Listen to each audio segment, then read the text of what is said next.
Punta tayo sa New Testament, Revelation chapter 12. Umpisa natin sa 7 kung ano nangyari dyan. Nakita ni John the Revelator.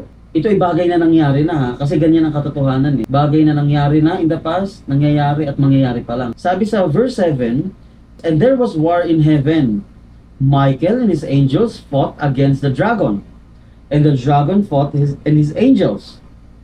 And he prevailed not, neither was their place found any more in heaven.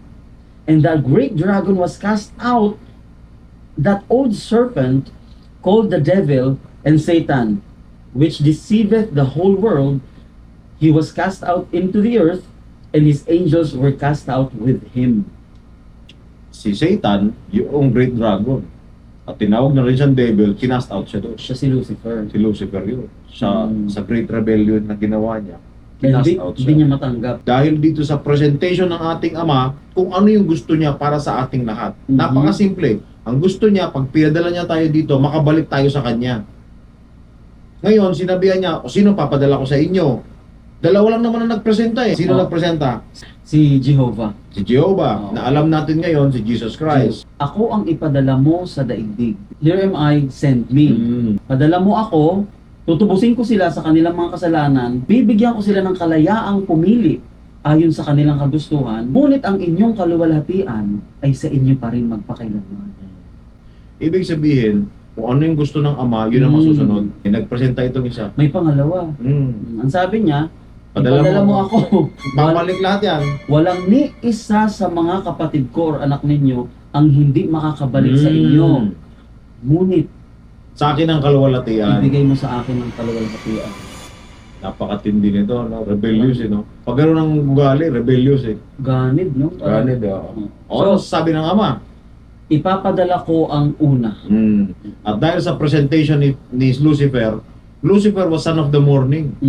So kung saan tayo galing, doon din galing yung mga kalaban natin. Hindi mo lang matanggap kasi masama sila eh. Tinawag mong demonyo, wala naman silang sungay sa kabuntot. Ngayon lang iniisip mo, kaya di mo matanggap na kapatid nyo sila eh. Representation lang yun, mga Representation kaibigan. lang yun kasi napakasama kasi niya. Dito nga, pag masama ugali, sasabihin mo, tinutubuhan ka na ng sungay ah. Hindi ko nakikita yung sungay na ibig mo sabihin. Tao pa rin yung nakikita ko, pero yung nakikita mo, may sungay na. So yun ang nirepresent nila doon sa mga demonyo.